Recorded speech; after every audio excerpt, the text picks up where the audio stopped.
हाय दोस्तों, मैं डॉक्टर कुलदीप कुमार अपने यूट्यूब चैनल पर आप सभी दोस्तों का स्वागत करता हूं। दोस्तों, आज हम बात करेंगे एक ऐसी बटी की जो बहुत ही महत्वपूर्ण है। दोस्तों, उस बटी का नाम है अग्नितुंडी बटी। यह बटी दीपन, पाचक और वातनाशक है। स्नायुमंडल, वातवाहिनी और मूत्रपिंड पर इसका खास असर होता है। मंदाग्नि, आद्यमान, अजीर्ण, स्वप्नदोष और शूल पर इसका अच्छा प्रभाव पड़ता है। यह हृदय को बल देती है और बल की वृद्धि भी करती है। नवीन वात रोगों में इसका प्रयोग नहीं करना चाहिए। इसके सेवन से कृमि रोग नष्ट होता है तथा रोग छूटने के बाद रही हुई कमजोरी को भी दूर करती है अग्नितुंडी बटी। वृद्धावस्था या बुढ़ापा आ जाने से मनुष्य के शरीर और इंद्रियों में शिथिलता आ जाती है। इसी तरह और भी कई तरह की बीमारियां उत्पन्न हो जाती हैं। ये सब इसके सेवन से नष्ट हो जाती है। दोस्तों, अब बात करेंगे कि अग्नितुंडी बटी का किस किस व्याधि पर प्रभाव है। अन्न खाने की इच्छा यानी कि रसाजीर्ण नहीं होती है, यानी कि रसाजीर्ण स्थिति में अन्न खाने की इच्छा नहीं होती है। पेट भारी मालूम पड़ता है तथा कठोर हो जाता है। शरीर में आलस्य बना रहता है और किसी कार्य में मन नहीं लगता। डकारें बराबर आती रहती हैं। जीभ का स्वाद नष्ट हो जाता है। खाना खा लेने पर तुरंत बमन हो जाता है। ऐसी स्थिति में अग्नितुंड बटी लाभकारी है। दोस्तों, अब बात करते हैं मंदाग्नि।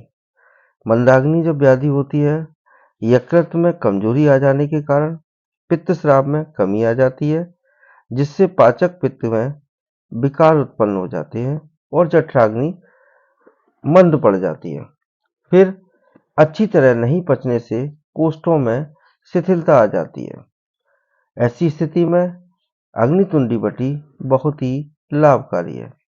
अब दोस्तों, यकृत वृद्धि में भी जहाँ पे वात कफ प्रधान पांडु या यकृत विकार हो जाता है, ऐसी स्थिति में अग्नितुंडी बटी बहुत ही लाभकारी है।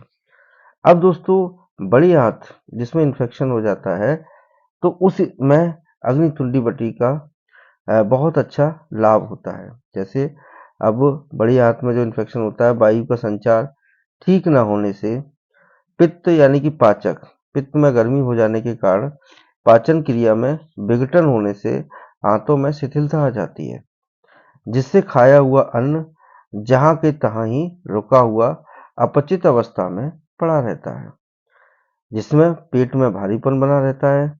उस स्थिति में अग्नितुंडी बटी बहुत ही लाभकारी है। तो दोस्तों, अब बात करते हैं अग्नितुंडी बटी के आगे और भी व्याधियों में फायदे।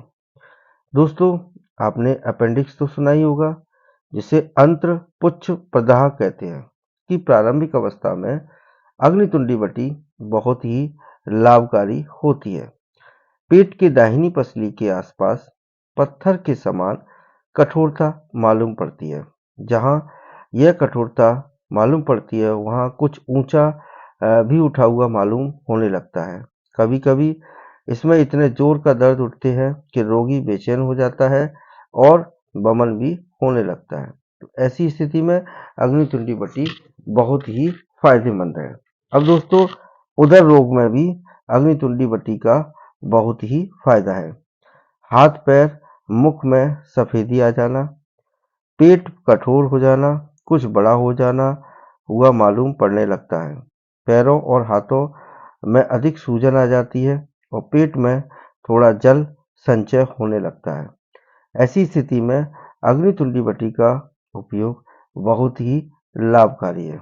अब दोस्तों, अग्नितुंडी बटी के बारे में बताया और आपको व्याधियों के बारे में भी बताया, जैसे रसाजीर्ण में, मंदाग्नि में, यकृत वृद्धि में, बड़ी आंत में और अपेंडिक्स में और उदर रोग में।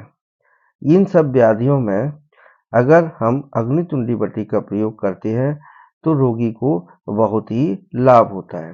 तो दोस्तों, यह बटी के बारे में और व्याधि के बारे में जो भी आपको चीज़ें बताई है, उनका प्रयोग आप स्वयं से ना करें, क्योंकि दोस्तों आयुर्वेद की जो भी दवाइयाँ और व्याधियों में किन किन व्याधियों में हम प्रयोग कर सकते हैं, यह जानकारी आपको मेरा देने का उद्देश्य है। तो इसलिए दोस्तों, आप लोग अपने नज़दीकी प्राथमिक स्वास्थ्य केंद्र, सामुदायिक स्वास्थ्य केंद्र या अर्बन हेल्थ फैसिलिटी पर, जहां पर आयुर्वेद के चिकित्सक हों, ऐसी स्थिति अगर आपसे आती है तो उस स्थिति में आप वहां के चिकित्सकों से संपर्क करके ट्रीटमेंट ले सकते हैं, क्योंकि दोस्तों आयुर्वेद का जो ट्रीटमेंट है वो बहुत ही इन व्याधियों में लाभकारी होता है। ऐसी स्थिति में आपको अपने इस चीज़ को समझ के चलना है कि दोस्तों आयुर्वेद के द्वारा भी बीमारियों को दूर किया जा सकता है और बहुत सारी व्याधियों को बहुत आसानी से शमन किया जा सकता है। तो दोस्तों, आप सभी लोगों के लिए मैंने ये वीडियो बनाया और आपको बेसिक जानकारी जो आयुर्वेद की होती है, कौन कौन सी दवाइयाँ होती हैं, इसके लिए मैं आगे भी प्रत्येक बटी, प्रत्येक चूर्ण, प्रत्येक आसव, प्रत्येक अरिष्ट, गुग्गुल इत्यादि सभी दवाइयों के बारे में आपको बताऊंगा और आप व्याधियों में कौन कौन सी व्याधियों में इन दवाइयों का प्रयोग किया जाता है वो भी मैं आपको बताऊंगा। तो दोस्तों, अब मैं अपना वीडियो समाप्त करता हूं और दोस्तों मेरे चैनल को लाइक करें, शेयर करें, सब्सक्राइब जरूर करें। थैंक यू दोस्तों।